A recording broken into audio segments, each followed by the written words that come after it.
Okay, cool, cool, cool. So, tell me now. We talked a little bit about digital, which is our company's focus, but and the main focus of this summit. But are there still traditional media outlets that are viable in your opinion for Yeah. marketing? Even for, I mean, an author might think, well, I don't have 10 grand to go on some book tour or something like that, but what could authors do in the traditional world of media in I addition to like their that digital marketing? question. I like that question because a lot of people, I mean, the traditional world has definitely been hit by social media, and it's not like it used to be, and the structure has totally changed. But because of the changes, that has kind of created some doors of opportunity that weren't there before.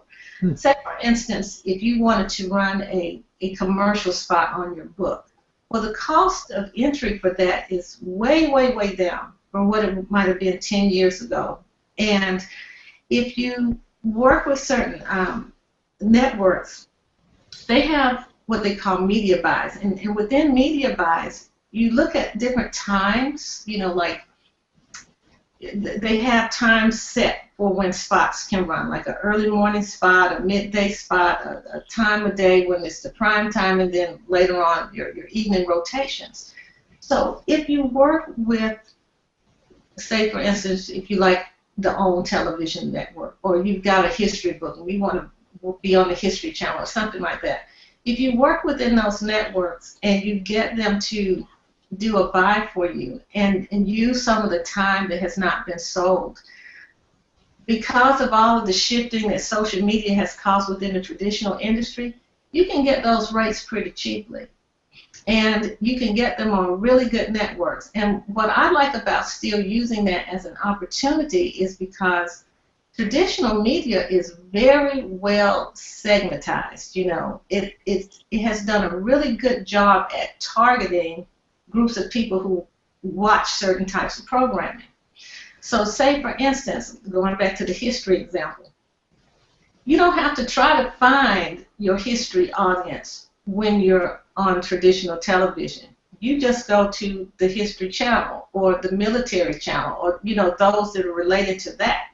Whereas on social media, you've got to find those groups of people. TV is different. They've spent years doing the analysis and the work, and they've already got people segmented. If you've got a cookbook, well, you've got your Food Network sitting right there for you to advertise on if you want to do it.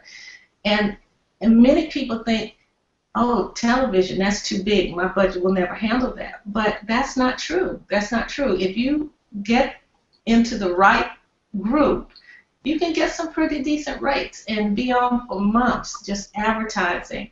And they have a broad audience. So I don't rule that out. And another thing about the traditional side, I still believe in the power of the press release. A lot of people say press releases are dead. I don't think that way. I think they're very much alive. I think it's how you structure the press release and how you use it. With our company, we use it as a business card. To me, that's just more buzz about your book. Some sites you can get a press release run for a reasonable amount of money, and you get thousands of people who will spread that to their different groups that they're with. And that's better than having nothing online. It adds to your buzz. And then there are times when people will see it and like what you wrote and say, hey, I want to interview you. I want to put you on this program or this radio show.